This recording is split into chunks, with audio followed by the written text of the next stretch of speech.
Welcome to the Aegis Comics of Alaska podcast, where we tell Alaskans what to put in their box at Alaska's comic book shop. I always wished I could do something better than comics, but there didn't seem to be anything. This is the Aegis Comics of Alaska podcast.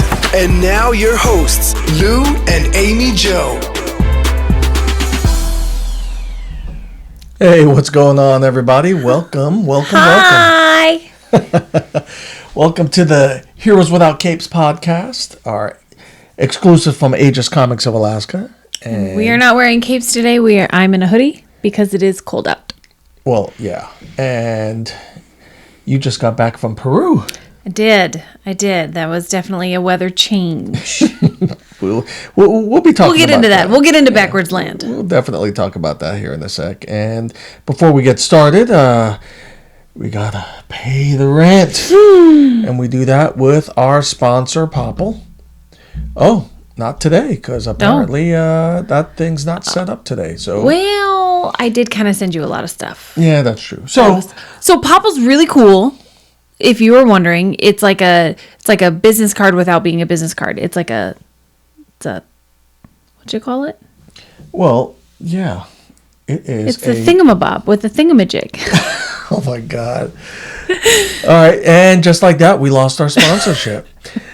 No, Popple, we've been telling you this whole time that it is the alternative to business cards. All you do is you download the app. It allows you to transfer what would normally be on a business card directly to somebody else's phone. You can use one of their keychains, one of their little devices, or you can just do it straight from a QR code that's created on the app on your phone.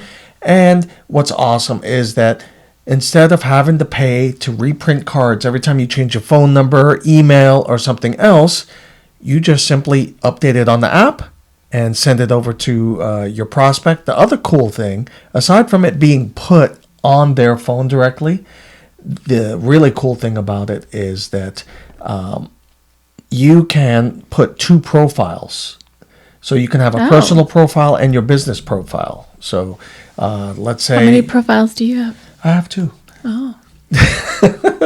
But in my case, what I do is I use the personal one as the comic book shop and the business one as the real estate one. Okay. And you basically just toggle between the two on the app, and you're paying for one subscription, which I think it's like $2 a month or so. It's super cheap. Super cheaper than affordable. Hulu. Yeah, absolutely.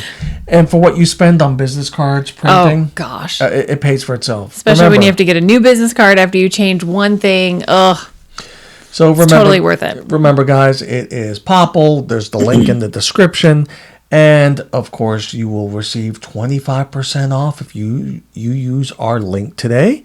And you'll receive another 20% at checkout when you use Heroes AK. That is Heroes AK, all one word. And I'm a cheap bitch, so I'm all about that discount code. Like, 100%. Like, I was raised by hippies. Like, if it ain't on sale, I'm not looking at it. So go check it out. And if you ever have any questions about the stuff that we talk about, it's always in the description. And we also have a link to everything on our website at aegiscomicsalaska.com. That is aegiscomicsalaska.com. We got things with the stuff on the website. Well, yeah, we got Yeah. links. And of course, Links we go on to links. and if you go to our Instagram also has what is referred to as a link tree. You get on there and you can find links to everything from our swag to how to support the shop through Patreon, or just making purchases online from us, or come to the shop. We'd love that too. Yeah, come hang out. Like, we're cool. We're hip. We're cool. No, stop her. So the other thing we want to let people know is we have some new staff members at the shop. We hired. We are so excited. This last 10 days has been there's been a lot. Yeah, we got Alexis and Wanye.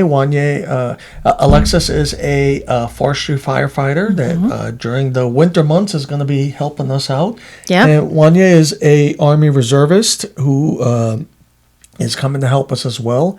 And he'll be at J Bear. Alexis will be hopping between the two shops, Wasilla and J Bear. Yep. And we're just super excited. Super excited that we have them on board. They're going to be really good additions to the shop. Just absolutely wonderful people.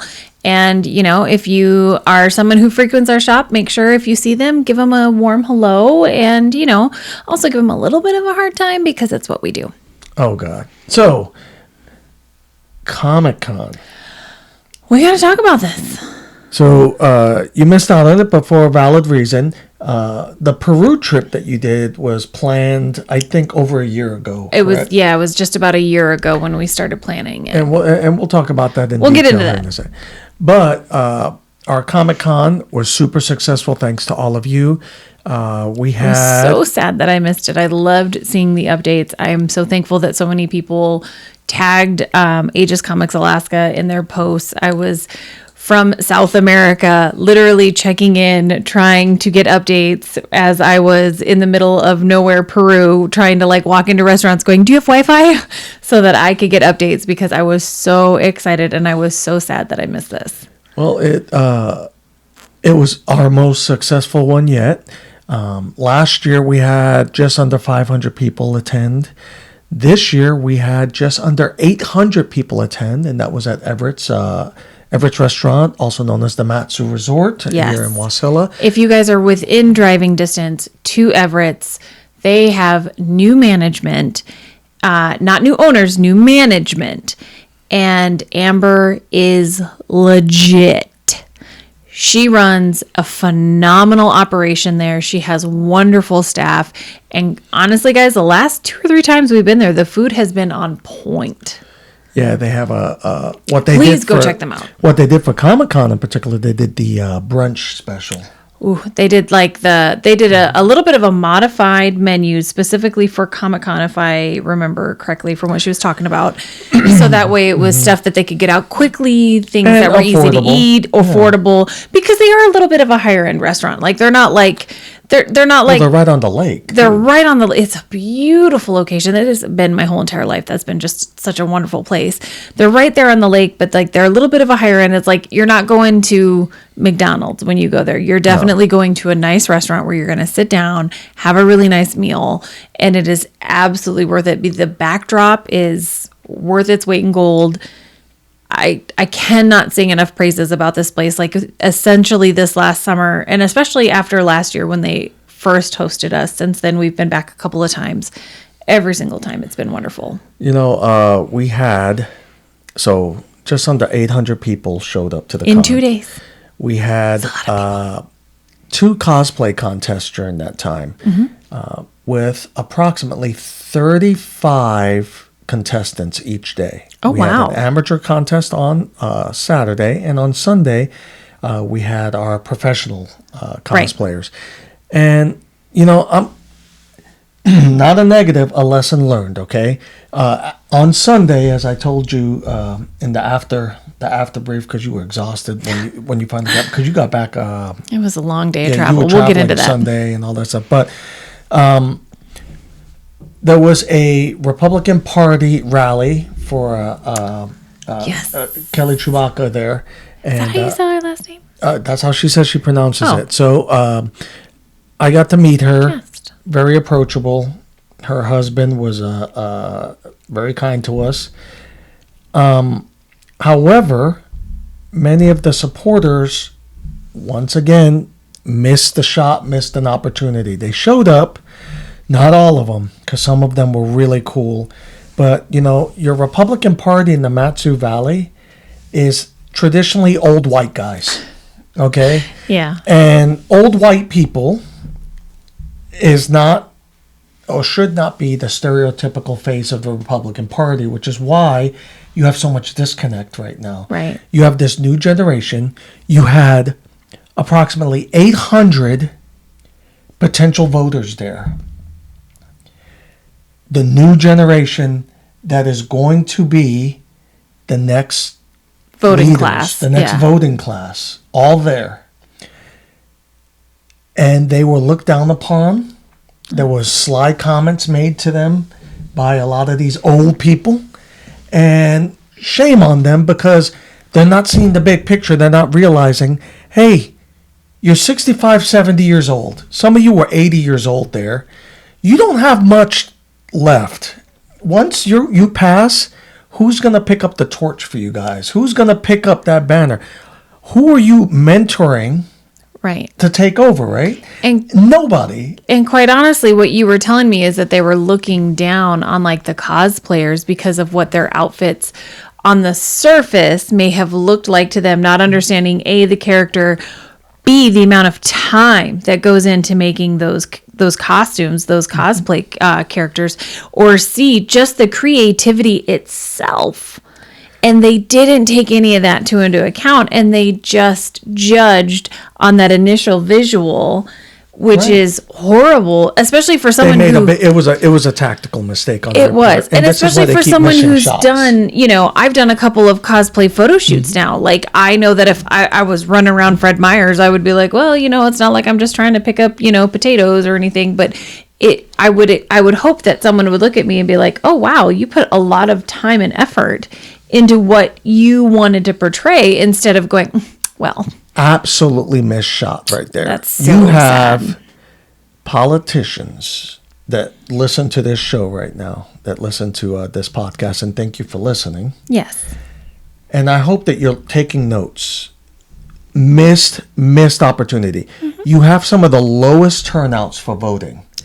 And it's because just dismal. The people, your inner circle that you're surrounding yourself with is crapping on potential future generations of supporters for, that political party, so to speak, to help the community be better. But instead, it's so one-sided and such tunnel vision, you don't realize who you are crapping on. You looked at someone in a costume and didn't realize. For instance, the person who won the cosplay contest is one of the top performing real estate realtors in this entire region. I'm pretty confident. Well, for him to win that top spot, right? His earnings were over $1 million, right? In terms of sales, revenue, yeah. Okay.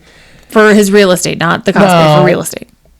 The politicians and the followers of the said politicians, the old white Republicans that were crapping on this guy and giving him the sly looks, that's a potential voter who also has the finances to help support.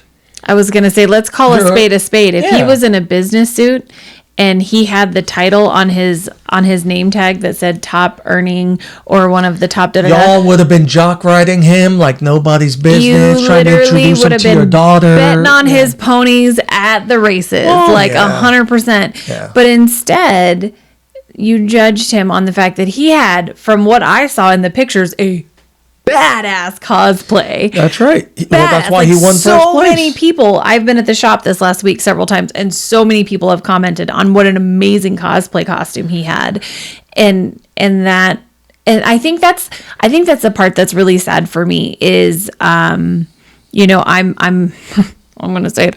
I'm middle-aged, and it's sad for me that the generation that is ahead of me, that is more advanced and aged, instead of looking at those other people, the younger generation, the next generation after mine, and the one after that, instead of going, wow, we really need to find a way to connect with those, they're just judging. And don't get me wrong, I'm a judgy McJudgerson. Let me tell you, I was just in multiple airports throughout the whole entire South and North America. I'm a judgy McJudgerson.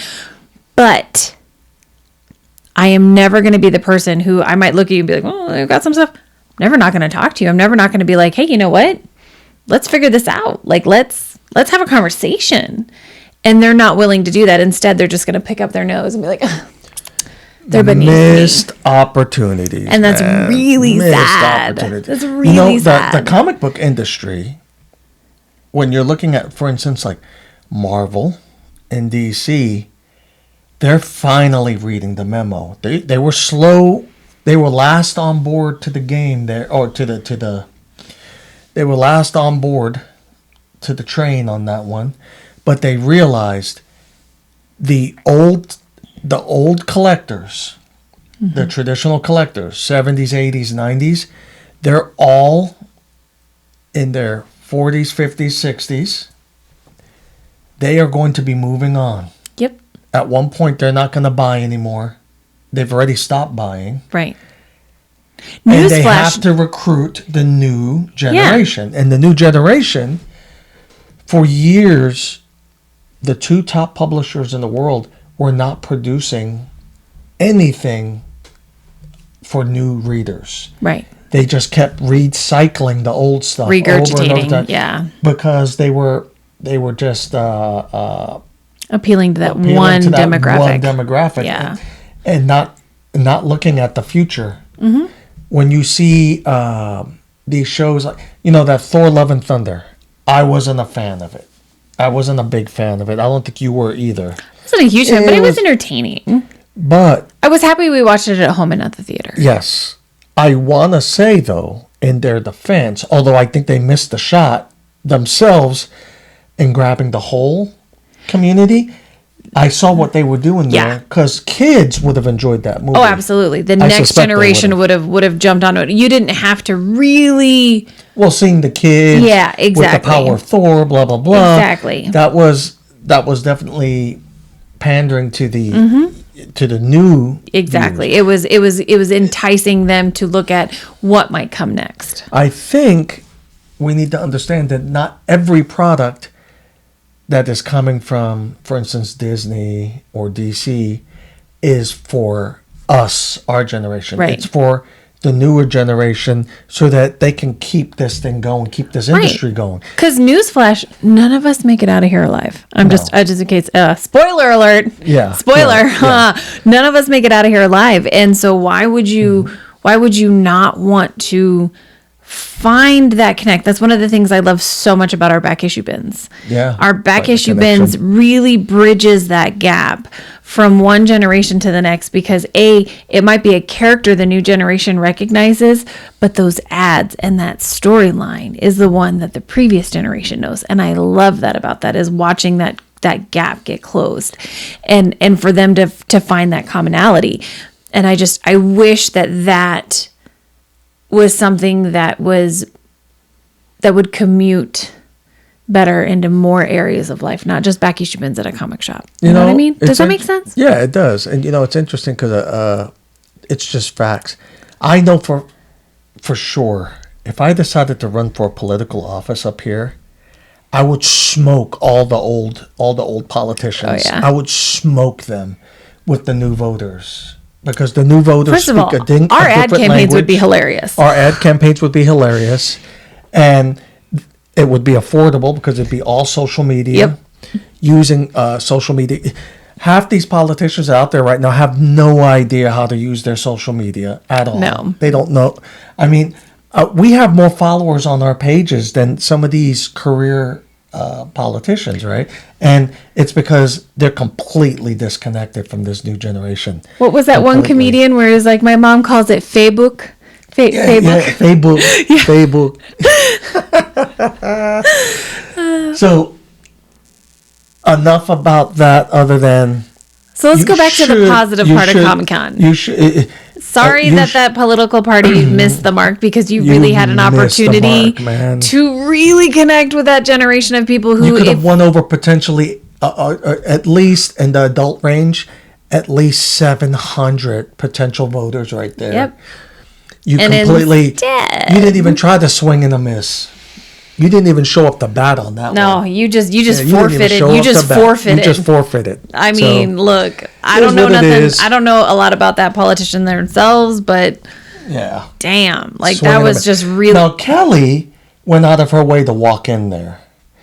But I don't think Kelly realized that the people that she surrounded herself with and ruined. But isn't that just opportunity. poetic though? Because Yeah. that's generally how it is with people. That's right. You could be potentially a wonderful leader, Yeah. but who you surround yourself, I'm looking at you, DPS, who you surround yourself with really sets the tone for everyone else. And I 100%. think that especially the administration that you happen to have to be involved in within DPS in the last few years is a very good example of that. You had one or two people in positions of authority that could have been good not authoritative, but good leaders. Mm-hmm. But instead, because of the people they chose to surround themselves with, I'm sorry, y'all just are a bunch of pieces of shit. Chill. But it's true. Emotional damage. Tell me I'm wrong. I'm going to get text messages from friends that are going to go #truth. Well, so Comic-Con was super successful. And thank you to everyone that showed up and supported. The vendors, the sponsors, everyone that had anything to do with helping us get to there. And especially because I was not there to help at all, I am beyond thankful and blessed that it went so well. I feel that one of the things we excelled in this Comic-Con was that we did fewer vendors, which allowed those vendors to have more opportunity for sales there was still healthy competition, right? But not an oversaturated market where it was essentially 24 vendors sharing 800 customers. Right. So everyone left the winner. Even though most of the vendors, I mean, not even most, almost all of the vendors had primarily for sale the same type of thing. No, that's not true at all. But I was going to say, not true. No, with the theme of it being comic books or toys or figurines or whatever. That's what I meant. Like what I liked was that no two vendors. I'm going to disagree with you. No two vendors were the same, but I meant that there was still a difference with the vendors, but at the same time, everyone was still there under the same theme, I guess is the way I was trying to say. Yeah, it wasn't like this flea market where we had people selling beads and it wasn't the same thing at every single table. Yeah, it wasn't the same thing at every table, but it was still the same theme, so everyone got to go there knowing what the theme was. Oh, okay. We can agree on that it was a pop culture theme that went with Comic-Con, and that's what is critical. And of course, comic book sales, which is what puts the comic in Comic-Con. You know, we didn't fill the halls with C and D list actors and actresses. We actually filled it. That was what I was thinking. We filled it with actual comic book artists, with local artists, fan artists, original artists that are. You better keep your eyes on them because these guys are going to blow up. Absolutely. And, you had stuff that related to the fan base that shows up to an event like that. Yeah. And that's a big win, right? Right. And everybody supported everybody there to the point that I even made a purchase. It's to the left of you right now. Hold on. I'm going to show you what I purchased. Just a little thing. I'm a Star Wars fan, and I saw this Star Wars themed item on Sunday. The vendor put it out on his table, and I yelled at him and I said, if that thing doesn't sell, it's mine. I'm going to buy it from you. And let me show you what I got, guys.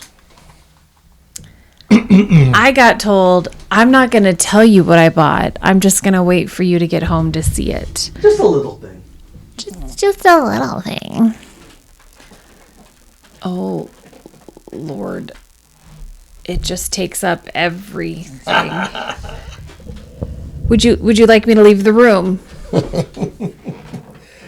This is the ultimate TIE fighter, guys. Let me see if I can switch the I'm over here. View. It's cool. There it is right there. Look at this thing. Oh, yeah. You can't even get the whole thing in the camera. And that's what she said. I wish she said that. But it even's got the little pilot in there. I was like, you're going to have to go down further. There we go. Got the pilot in there. All detailed. Got the little turret there. Oh, yeah. this thing. Oh yeah, I chased Loki with it the other day. For those who don't know, that's our dog. That's our dog, Loki. Yeah. This is what I came home to, folks. Oh, yeah, look at this thing. Oh.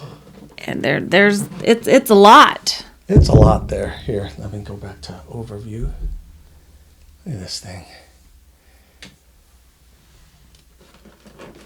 Oh yeah, look at that.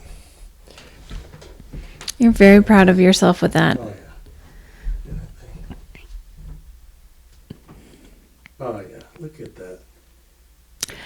If you are unable to see the video, if you are just listening in, let me just explain this to you. It is a gigantic, probably two feet across, shippy thing from Star Wars. What'd you call it?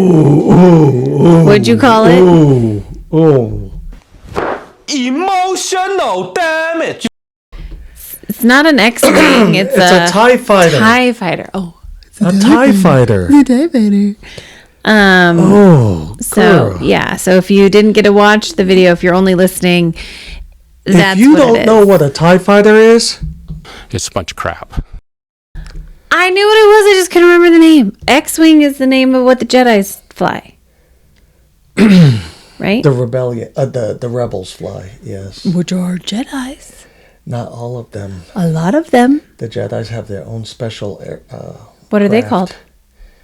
It's the Jedi craft that they have. It's completely different. It looks almost like an A-wing. X-wing. It's an X-wing. Oh God. Anyway, Help me, guys. Help me. So, I think that's what made Comic-Con so appealing, so successful, is because there was something for everybody within there that. was. And for a lot of people, it was their first Comic-Con ever they attended. And for the vendors, it was a lot of vendors' first time. And what I really loved and what I've really enjoyed hearing from multiple vendors since then is how much fun they had, how much the vendors interacted with one another, how everyone was cool. like if someone had to like leave their post for a second, the other guy was like, no, I got it. Like, it's cool. Like, I'll watch your stuff for you. Like that kind of stuff. Like that is what you hope for as an event coordinator, as someone who is hosting the event. That's what you want. You don't want it to be, where you're,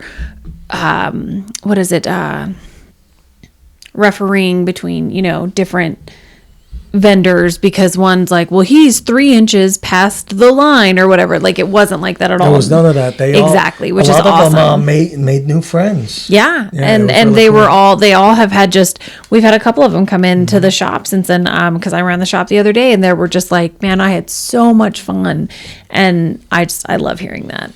Yeah, I love seeing the faces of the kids showing up there. We have a lot of special needs kids that showed up, and a lot of kids with autism that showed up, and our deaf community showed up. It was awesome, man. Was our It was our awesome. favorite? Oh yeah, there. Oh yeah, he was there. That's so awesome. So big shout out to all our supporters, man. We can't do this without you guys. We The appreciate sponsors it. that sponsored us this year, we had a significant amount less of sponsors this year, which is cool. It happens. Like, I get it. Not every year people are going to be able to sponsor things. Trust me, as a small business owner, I get a lot of people coming to ask us for sponsorship, and we can and cannot sometimes. So I totally get it. But for the sponsors that did sponsor us this year, thank you so much. SoCal Comics, Hall Quality Homes, Matt Valley Credit Union, and the Awakenings Coffee Shop. And of course Everett's And for Everett's, yeah. allowing us to host the event there. Everett's, who put all of their faith in us without a guarantee of any monetary return. I mean, they knew they were going to get some from us, but it was contingent on how many people showed up. We could have had 3 people show up, and they would have been totally fine with just getting that, what we had agreed with them. And I think that for a business to give us that opportunity to allow us that, that leap of faith was just absolutely wonderful. Well, the other thing that I enjoyed was the real estate side. Oh, that of was our so awesome business. that they showed up. Well, I was able to use every penny from our commissions to get this event going. Yep. You know, and that's thanks to all the people out there listening that have trusted me with those transactions. And my brokerage, Elite Real Estate Group, Palmer and Wasilla, showed up. That was and so awesome. supported the event, which helped was you with the fantastic. raffle. Yeah, my transaction officer showed up. Corey Stanley, who represents multiple new builders, he showed up, and he's the one who got me into real estate in the first place. He's a fellow veteran. Yeah, my broker Tracy Barrickman and Crystal Rogers, they both supported this thing by making sure that the brokerage knew about it. It was awesome, man. It's just wonderful. Brianna and the rest of them, Kevin Green and his business at the brokerage. You know, these are all guys that have their own individual. You know, all the realtors are independent contractors that work under this brokerage umbrella, and they showed up. They showed some love, and I really appreciated. Maria, oh man, please forgive me for if I forget your name, but she's one of the instructors also at the Wasilla brokerage, and she nice. showed up with her husband and her kids. It was just, it was That's awesome. so awesome. So anyway, thank you again, Comic-Con. We are going to have one next year. We're looking at tentative dates of October 14th and 15th of October 2023. We're just trying to secure a venue. We're trying to secure a larger venue. Not that Everett's is not absolutely amazing, but this is our second year, and we grew at least 25%, if not more, in attendance. So we can only hope that we have the same thing. Over 45%, really. I mean, We went from 500 to we went from almost like 500. 450 to almost 800. So that, what's that, 35, 40%? 40%. I was, yeah. Well, and just with, you know, I said 25% to be on the conservative side, you know, that we had at least 25% growth between last year and this year. We can only hope that we have the same amount of growth, if not more, next year. That as much as we adore Everett's, and I really wish that we could always hold it there, we just need something larger, something that is on the same floor, that we don't have, you know, some of the different challenges that we were met with, that everyone handled like a champ. That, look, at the end of the day, if that's where we can do it, that's where we're doing it. But we're still going to host events at Everett's. Oh, yeah. But the larger Comic-Con, we've outgrown Everett's at this point.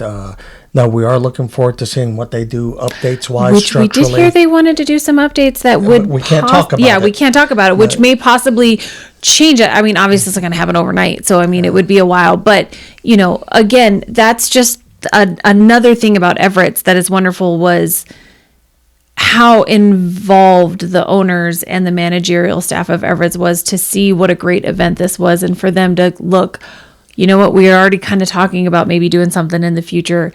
Let's talk about it even more again. So I think that that's really awesome. We'll for end us up as a doing business. we'll end up doing special events there for sure. Mini yeah. cons, maybe some Christmas themed stuff. Some but, swaps or yeah, something, yeah. you know, something that is a little like a one-day event type thing. But But we're definitely on the lookout for a larger venue.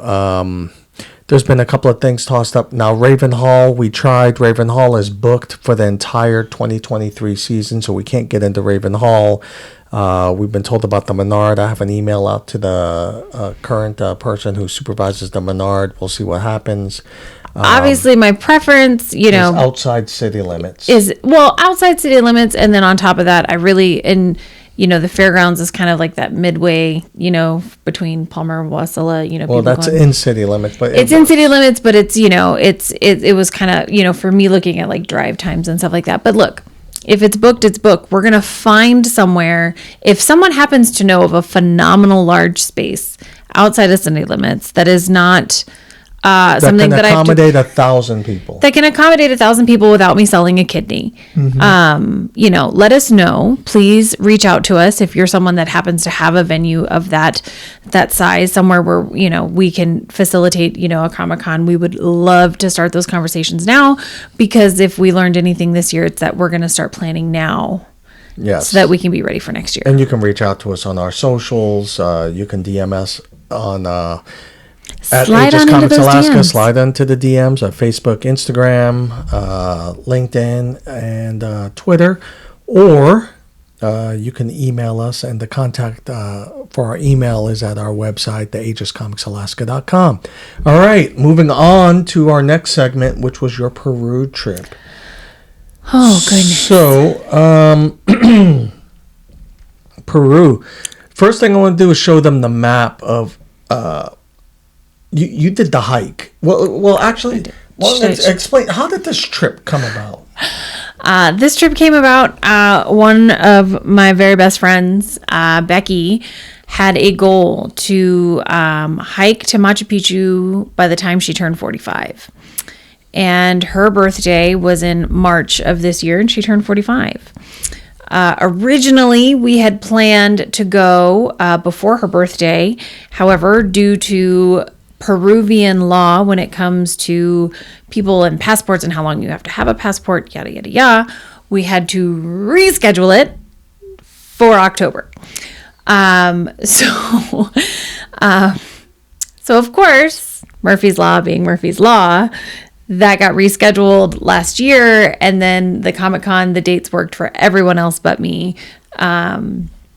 And I was gone. I was out of country while Comic-Con went on. So my friends and I decided that, we're not taking the typical girls trip. We're not going to an all-inclusive resort. We're not going and doing all that other stuff. We are going to go rough it in the Andes Mountains on a trail that was forged over 500 years ago by the Incas. And we were going to hike to Machu Picchu. It was a 4-day, 3-night hike. It was roughly 30 plus miles in those 4 days. Our elevation started, I think we started at about 8,500 feet above sea level. We made it to just under 14,000 feet above sea level at the tallest point in Dead Woman's Pass. There was two mountain passes that we had to traverse on day 2. It was a very tough day, especially with the elevation. And then we made it to Machu Picchu on day 4, and it was one of the most humbling and enjoyable experiences I have ever got to do in my life. I got to do it with an amazing group of ladies. 2 people who I have known between the 2 of them for 2 decades. And I laughed so hard. I thought I was going to pee my pants a couple of times. I also thought I was going to pass out a couple of times because I was exhausted. Didn't you have to take special supplements? I did. So about a month before the trip started, I started taking vitamin supplements to help up my oxygen levels within my own blood cells as they are. There was a particular vitamin called Altitude Boost, along with, I always say it wrong. It's not chloroform, because chloroform is what it's chlorophyll. It's a dark green. It's kind of like spirulina, but it's a more concentrated one that, again, it helps boost your cells so that you're able to hold oxygen better in your cells. So I did those, and then I took a prescription on top of all of that called Diamox, which also helps your body when it comes to altitude issues. But interesting and side malaria. effect. Remember, you had, I think it was the day before you left.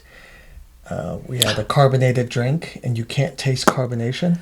It is the weirdest thing. Okay, so come to find out, Diamox, when you take it,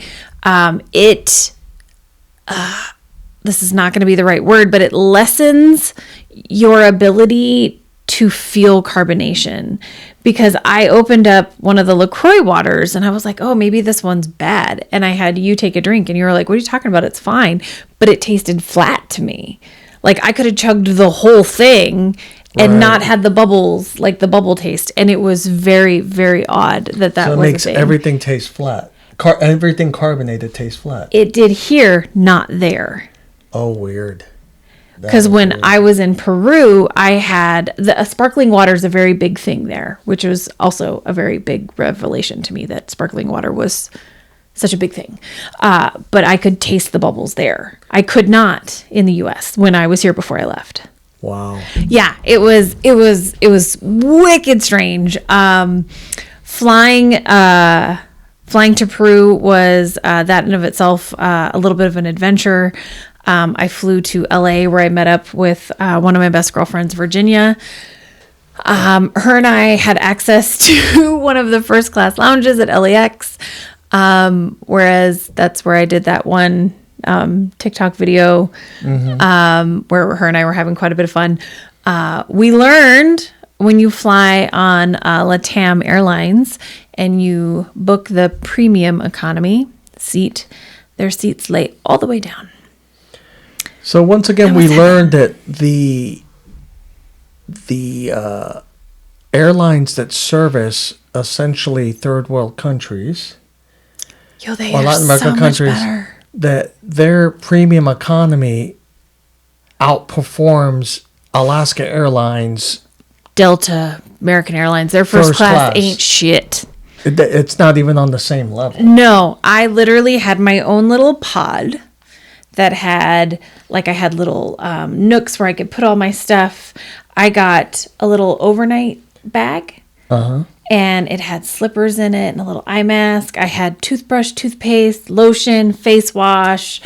I got given dinner, and then it even came with a mattress pad that hooked on to the back of my seat, so I could have an extra mattress pad. So when I laid my seat all the way down, and it had a pillow and a blankie, and it was wonderful.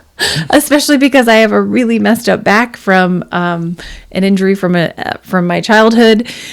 Sitting in the airplane seats for a long time really aggravates my sciatic nerve. So being able to lay down was clutch. That is awesome. And the food was really good. So it wasn't as good as our Bali food, but it was pretty close. So you get there. And we are not wealthy by any means. No. The difference in the ticket from what I call cattle economy, which is where they pack you back there like cattle, it was round trip. It was a $600 difference. So to me, it was parting that out $300 each way to be able to be comfortable, rested, and all of those things. And I worked worth it. I worked a whole entire several extra shifts to make that be something I could do. Yeah, this is something you paid for all on your own, just working your tail off. Yeah, I worked several extra weeks to make this one a reality. When we first met, back in 2007, this is not something that you could have done physically. No. For those that don't know, I was 100 pounds heavier than I am right now back then. And I was incredibly out of shape. Mentally, I was not in a position to where I could have even attempted a feat like that, because not only is it physically challenging to do a hike like that, there's a very big mental component to it as well. And, back then I would have just told everyone, I'll wait here at the Airbnb for you to get back. Well, let me show guys this video here, and then you can explain to them what's going on here. At what portion of this hike? Well, let me show them the image again. I had brought it up earlier. This is this the route essentially, or no? Yes, that is essentially the trail that we took. That's the trail. Yes, it starts in. We were just outside of Ollantaytambo, which is a village just outside Cusco. Outside of Cusco? It's 2 hours from Cusco. Okay. So Ollantaytambo, there's several other Inca ruins that are there. So we drove from Ollantaytambo to the beginning of where the hike was.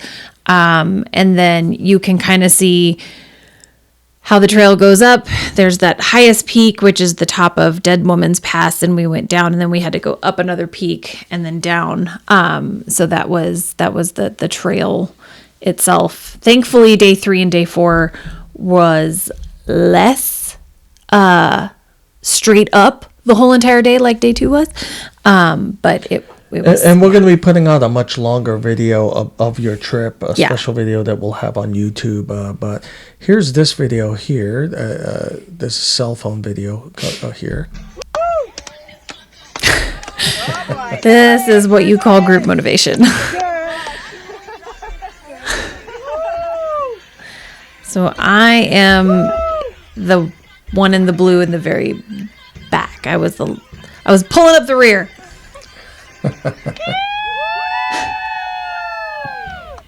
There's a lady behind me, which we did not know her. But it don't matter. You still dance. You still have a great time and cheer on everyone when you do a hike like that. That was the final large staircase that we had to go up. So that's the end. That was near the end. That was on day 4. That was one of the final staircases that we had to traverse, which was it's hard to tell in that video, but that was a very steep staircase. I don't know if you could see in the very beginning of the video where I am literally bent over. I had poles, but the poles were still not okay. I had to literally bend forward and use my hands as we were climbing up because it was such a straight up staircase. And these are stairs that, again, were built in the 1400s, 1500s by the Inca people who made the trail to to Machu Picchu from Cusco and other areas.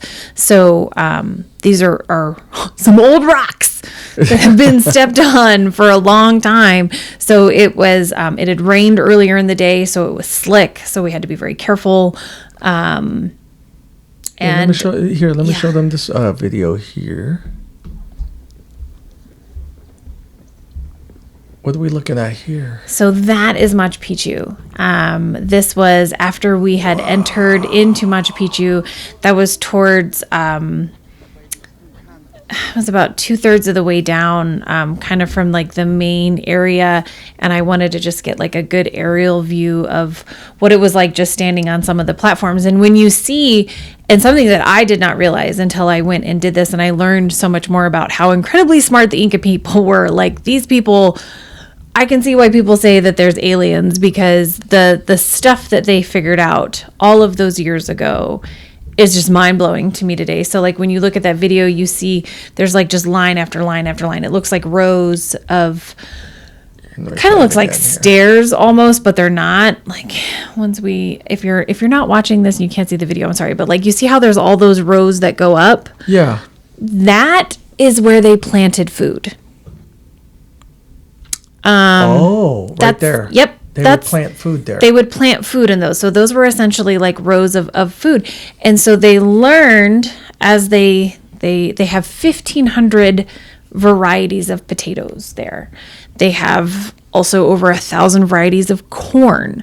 And they learned in the different rows with different soil and different things, how different ones would grow in better areas, because they are so high above sea level, because there is less oxygen, because they have different nutrients in different parts of their areas that they would need to, modify that. And that was how they had their food, was in those rows like that.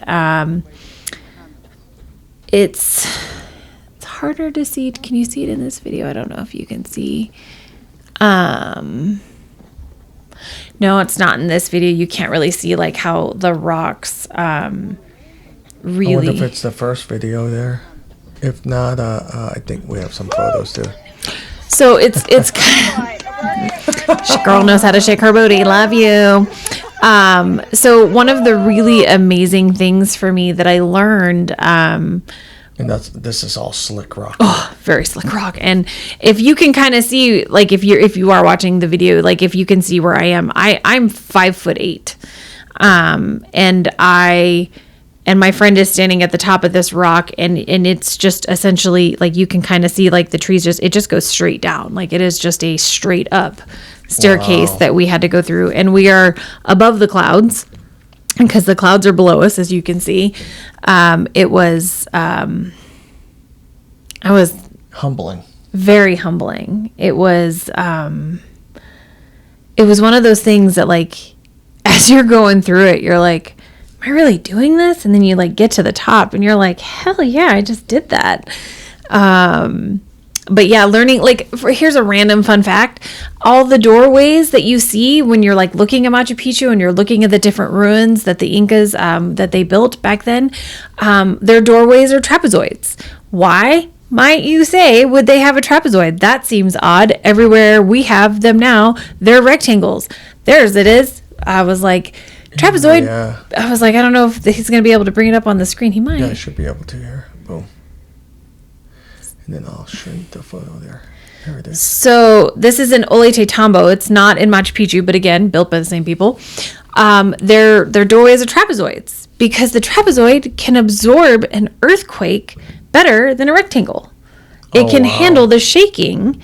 And if you look, this picture is actually a really good example. If you look at how those rocks are lit, there's no gap between them at all. See how like the very top of this picture, the rocks are just kind of like piled on top of each other, but the ones underneath it, they are literally side by side.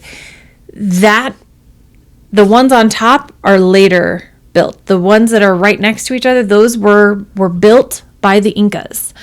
They learned how to cut those rocks so precisely that they would fit next to one another with no gap, so there would be no need for like mud or anything to help hold them together. Oh, wow. And how they did that is that they would chisel holes into the rock where they needed it. They would take wood splinters, put them in the hole, and then fill it with water so the wood would expand, which would allow them to precision cut, because that wood has expanded the rock and it is created to where they were able to make those precise cuts. Like, okay, aliens, 100% aliens.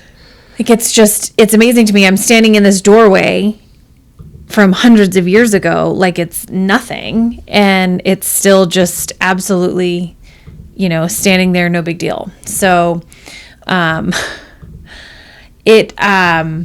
so in Peru, fun fact, where we were, the UV index was extreme. So I burnt to a crisp on day 2. What were you telling me? It's like a normal UV index could be... Normal UV, so like it goes from like 1 to 10 or 1 to 12. And like in America, we're anywhere from like 2 to 3. Wow. We were at like 12. It was like over what the like level should be, like what the extreme is. Like we were over that. That picture that you're showing right now, I'm pretty sure is part of the staircase of day 2 in Dead Woman's Pass, which was a very intense staircase, or mountain pass. But yeah, so the UV index there was very extreme. Also, being a small town girl from Alaska, one of the first things that I did check is, yes, the water does swirl the opposite way in the toilets because you're below the equator in South America. Wow. Let me see this one here. This is a video here. Oh, I think it's just a very short video as we were at the top. So that is the very top of Dead Woman's Pass. Wow. It had hailed on us just before that, rained in every direction, and we still made it to the top. That was just under, it was 13,850, I believe, 1,000 feet above sea level. So that was one of those things. It was very interesting, even though I had prepared. I'd been going to the gym. If anyone follows me on social media, I make fun of the gym because I don't like it. But it's a necessary evil. It is a necessary evil. But even though I prepared for the gym, it was one of those things like you would just walk for a few minutes and you were already winded, because it was just a very just being in, especially for Alaska where we live, we're damn near at sea level. So it was a very large difference between the two. So we've got this one here. What's this one? So that is an overlook of Sacred Valley. Sacred Valley is the area that we were in. Excuse me. Where the Airbnb was? Yeah. So we stayed in Urubamba, which is a province of Sacred Valley, which is, so it was Urubamba, and then you can see to the left of Urubamba is Ollantaytambo, And then La Bamba. La Bamba. So Olete Tambo is the village that we were at that went just before the start of the trail. And then you can see the way the trail is, it goes up to Machu Picchu. And that was just the area that we stayed in. And this was the start of the whole thing right here. Yes, it was. Ooh, whoa. Here, let me fix that here. So that is the start of the Inca Trail. That is the girls that I originally started hiking with. We adopted one other on the trail. There was a group of 16 of us that started in our group. 14 of us were able to complete the hike. 2 people sadly had some Health issues with the altitude. And weren't able to complete. They actually had to turn back after day 1. But we adopted Lucia, who is from Brazil. She is a forever homie. She hiked with us the rest of the hike. And there was the other 2 people that had to turn back. Here's how my group operates. I am very lucky that I am surrounded by people who, no matter the situation, we always lift each other up. And our motto, no matter who we're hiking with or what we're doing, is no man left behind. All of us that have been hiking together, we've all been the last one to make it to the top. We've all been the one who showed up after everybody else. And we'd be damned if that was going to happen on this hike. So the 2 individuals that were having issues on day 1, all of us were just like, all right, cool, we're hanging back here with you. Even though it meant that we got into camp after dark, even though it meant that, we took longer, it just meant that I got to enjoy the scenery longer. It meant that I got to meet some really amazing people. And look, the way we operate is no man left behind. And it ended up forging a new friendship with people. It ended up just, it ended up being just a wonderful experience. And I'm hoping that other people who happened to be there that day got to see what a little bit of kindness does and what it can do for others. Because you have people from California there, from Australia, Britain, South Africa, Brazil. Did you make a friend from California also? An educator? I did. Yeah. I did. An educator from California, Lisa. She was absolutely a wonderful lady who is coming up to Alaska next year for solstice. Oh, nice. So guess who's going hiking with us? So here you're getting some war paint put on. We did get war paint. So I don't remember the name of the... it's a... what is the right word? So there is a, it's not a virus, it's a bacteria that grows on the cactus that kills the cactus. And when you look at them, they just look like these little white nodules. Mm-hmm. But once you crush them in your hand, they turn into this dark red liquid, which is a big, I got a llama, which is interesting because I got a llama tattoo while I was there. But they had that particular, it's not a bacteria, it's not even the right word. I can't remember the name that they used. They're using it for like makeup because now it's being an all natural way to dye, cosmetics for lipstick. That's one of the things that they use when they dye the alpaca yarn and things like that. That's how they do it naturally. And so he offered to do war paint on us if we wanted war paint as we started our hike. And of course, we said yes. Wow. Because who doesn't get war paint when you're on the Inca Trail? Wow. So, yeah, it was pretty awesome. And then your porters carried all your bags, right? The heavy bags. So the porters carry. So one of the reasons why we chose the company that we chose, they are a very employee orientated company from what we can see on the surface. In Peru. So they put employees first. Yes. So in Peru. Oh, wow, imagine that. I know, right? Weird. So years ago, there used to be no regulations on how much the porters could carry, and it was expected for them to carry up to 50 kilos, which I don't do math, but that's over 100 pounds. And now the regulation is they are not allowed to carry more than 25 kilos no matter what. So for us, they carried, so my day pack, I would have just like what I needed that day. My water, an extra like layer of clothing, my rain jacket, my hiking poles, things like that. The bag that they carried for me had my sleeping bag, had my air mattress, had my change of clothes for the next day, those types of things. And they carried those for us. And when we got to camp every day, our tents were set up, our bags were waiting for us in our tent. They were cooking for us, they fed us, they even had little bathroom tents set up. And they carried, like when you're on like a fishing boat and they have like those little like portable toilets on the fishing boats. Right. That was essentially what they hiked up the mountain. The mountain with them.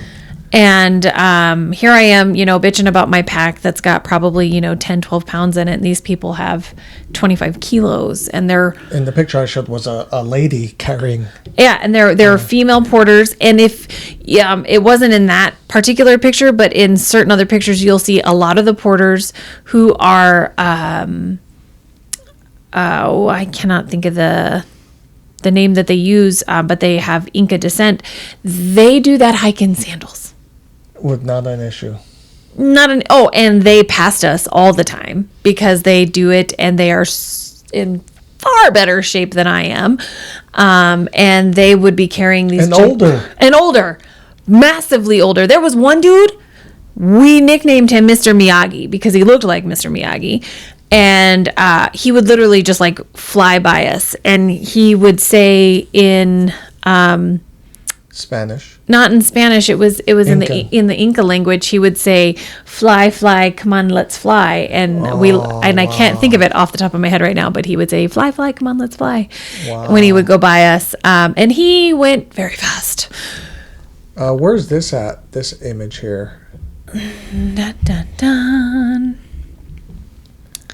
So was this day 3? I believe that this was day 3. We had already traversed Dead Woman's Pass. We were about a day away from Machu Picchu, and we are looking back at Sacred Valley, and we're looking back at the river that we had followed along and crossed over a couple of times. And that just kind of like looked over the path of which we had come from. And then here's the staff here. Yeah, he was cooking us dinner, which the chef nailed it. Every meal, every single time. It was absolutely amazing. Breakfast, lunch, and dinner every day. Those people, they were on top of it. Here's a night photo here. So we meant to do the photo during the day, but it was super rainy that morning, so we did it that night. That is us with the chef, the whole group that hiked in my hike with our porters. Wow. Yeah, it was... I laugh because this is typical you. This is somebody. Is one of your team members. Yep. Just not looking like they're having the time of their life, right? And then the very next photo. Let me see if I find it here. Where's it at here? No, I had just looked at it. Where's it at here? No, it's at the other end, I think. I was laughing. I was like, "Geez, this is Amie all day." Let me see here. I'll find it. But I was just laughing. It's the ones that are to the right left, there. just a little bit more. Keep going.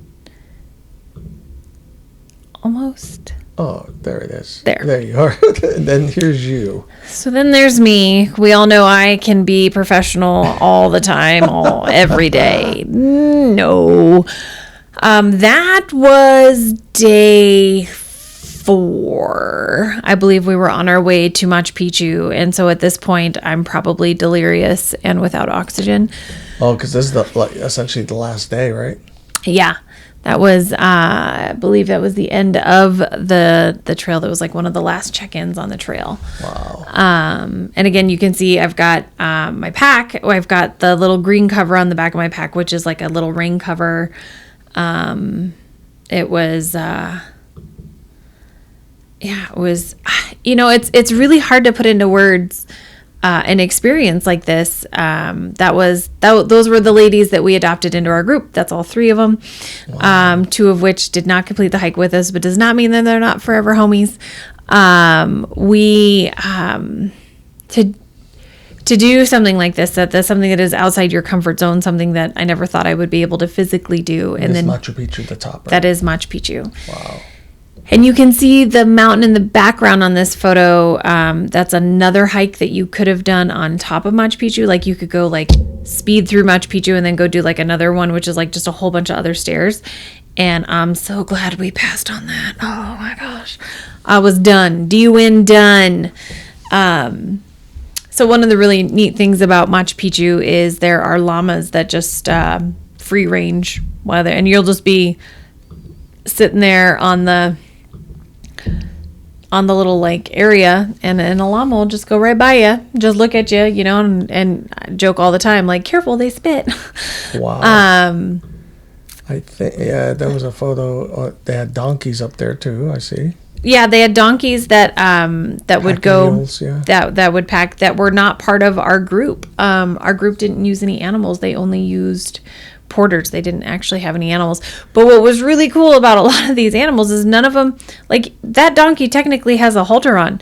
Do you see anyone holding onto a rope? Nope, it's just going up the trail. It knows what its job is. Wow. The person was like 50 feet behind it.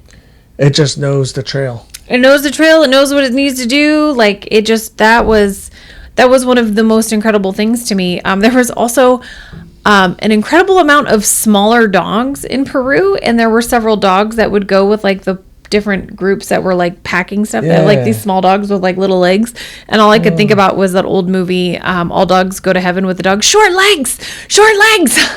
This is the coolest sign. So that is towards actually the beginning of the trail. Wow. And it was one of the ones I wanted a picture of the most. Take only memories, leave only footprints. And again, one of the reasons we chose the company that we have, they're called the Green Machine, because they are so big in recycling and making sure that nothing is left behind from us, that we only left footprints, that we always cleaned up after ourselves. And they hiked out all the garbage, like nothing got left behind. Yeah, here's that whole team. Yeah, there's the squad of porters right there. Mr. Miyagi's in there somewhere. It was, if anyone is even remotely considering doing something like this, the only thing I can tell you is go do it. I'm almost 40 years old, and I got to do this before I turn 40, and 10 out of 10, I would do it again. 10 out of 10, I would do this hike again. Don't get me wrong. Day 2 was a total bitch. I was exhausted. I think the shortest amount of steps I had on my Fitbit watch was, I think that was like 25,000. Every other day was like 30 to 40,000. Wow. Highly recommend it. Highly recommend going outside your comfort zone. Highly recommend challenging yourself. And also, travel with people who do nothing but lift you up and make you laugh. Will also, just be there for one another. And, just like our group was with, there's the random llamas just walking around. Just like the way our group was. No man left behind. Like, I think that should be in so many different walks of life, not just a hike. Right. And I think that in this day and age, that is such a almost lost upon trait. A lot of people are just like, me, looking out for me. I'm number one. Don't get me wrong. You do you, boo. Do what you got to do. But I couldn't imagine being in a better place with better people than who I was with, and the fact that we got to constantly lift people up and have them be a part of our group and support one another, encourage one another. and just help each other get through, a physically and mentally challenging 4 days. It was absolutely incredible. We had such a fun time. I made memories that I am quite sure I will be in a nursing home one day, and I will still remember, memories from this trip and this hike. And I'm very thankful for my girlfriend for having a absolutely crazy idea for your 45th birthday. But we all agreed, onward and upwards to the next girls' adventure. We're definitely, don't get me wrong, if someone wanted to suggest an all-inclusive resort for one of your birthdays, I'm not going to say no. But I'm always down to go do some crazy adventure like this one. And this one was absolutely worth it. That is so awesome. I really applaud you, hon. I am so proud of you. You have no idea. I'm like a proud peacock. I'm a peacock. You gotta let me fly. Gotta let me fly. And you did. You let me fly to Peru and go do this crazy adventure with my girlfriends. And you supported me through the whole thing. And I thank you. And I got to take some cool pictures on the top of Machu Picchu wearing my Aegis gear. So, that was one of the other really cool things. Super side note. We were in Cuzco. For anyone that has seen the Emperor's New Groove cartoon, yes, we were in Cuzco. The poison to kill Cuzco. Virginia was wearing her Hatcher's Pass. She did a Hatcher's Pass marathon. Hatcher's Pass is a place here in Alaska. And as we were walking by in Saksai Woman, which if you say it really fast sounds like sexy woman, it was this particular ruin area, and we were doing a tour. And this person stopped her, and they were like, Hatcher Pass, like in Alaska? And Virginia looked at her and she was like, yeah. They were from Palmer. Wow. So here we are in the middle of it wasn't the middle of nowhere. Here we are in Cuzco, Peru, South America. And we ran into some people at Fred Meyer, or some people in Cuzco. And so I joked with them. I was like, all right, well, I'll see you at Fred Meyer's. And we all got a good laugh out of that one. Because awesome. We all realized that we were from the same town. How random is that? Like Alaska, I swear, Alaska is the biggest, smallest state in the union, because you will run into an Alaskan in the most random places and I guarantee that person, that couple, there's no way we didn't have mutual friends. Which is funny. That's why, the stuff that we've talked about in past episodes, it's so critical that I hope these guys are learning their lesson. Don't be a jackass up here. Yeah, don't be a douchebag. Don't be a douchebag. Don't be a douchebag. The state may be big on the map. But I can be in Cuzco, Peru at an Inca ruin and run into someone from Palmer. Yep. And the fact that, I had my Aegis shirt on that day, but you couldn't see it because my jacket was tight around my waist, so you couldn't see that it said Alaska on it. But the fact that Virginia had her shirt on, and we ran into, another person from our town, which Palmer's got 12,000? Not even 12,000. No, City of Palmer is small. City of Palmer only has probably like 3,000 to 5,000, but like the Palmer proper probably has, I would say, like 12. Right. That's not that much. No, it isn't. And the fact that we were there, like how incredible is that? I just think it is pretty incredible. And for me, you are always a Saksai woman. Yeah, Saksai woman. That sign, huh? Yeah, that's the sign. That is the ruin that we were in when we ran into the person from Palmer. At the Saksai woman. Saksai woman. And they're showing the ruins right there. And do you see how it's a trapezoid? Yes. Yeah. So I think that is just.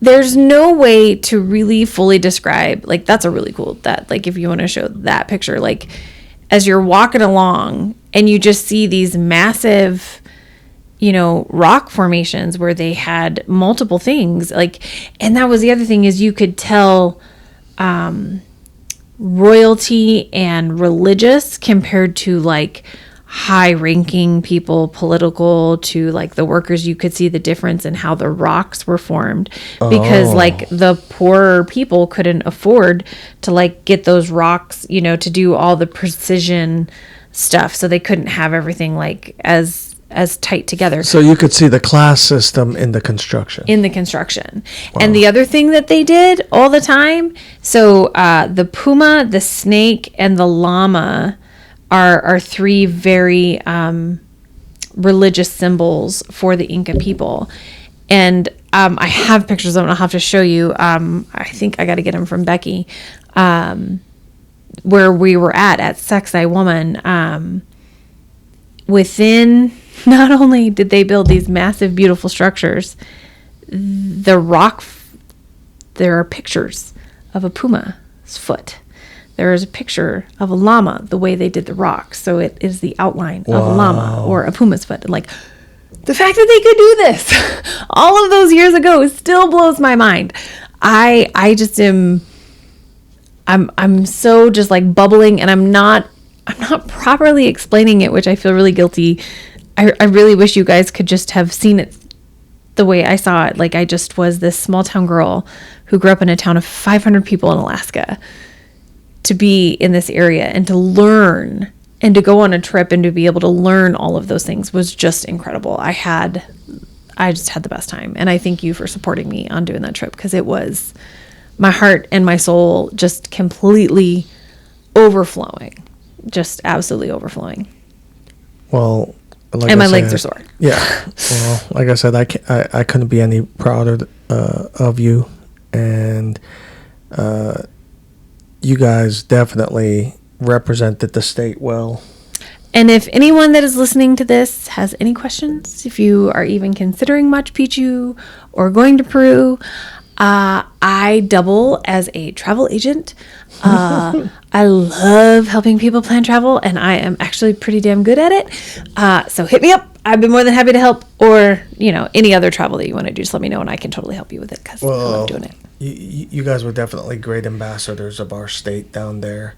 I'm sure that we tried to represent Alaska well. Yeah, I'm sure that group is still talking about the crazy Alaskan girls that were helping people, and just emphasis on the crazy. Yeah. Emphasis on the crazy. Well, that's true. Guys, thank you so much for listening. I know this is not our normal episode, but we did want to catch everybody up on what we've been up to and why we have not released as consistently as normal.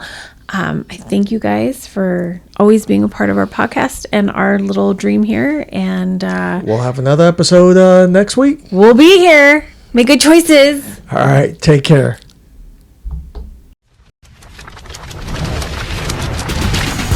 You just listened to the Aegis Comics of Alaska's podcast. Don't forget, new episodes drop every week. For more info about Alaska's comic book shop, visit www.aegiscomicsalaska.com.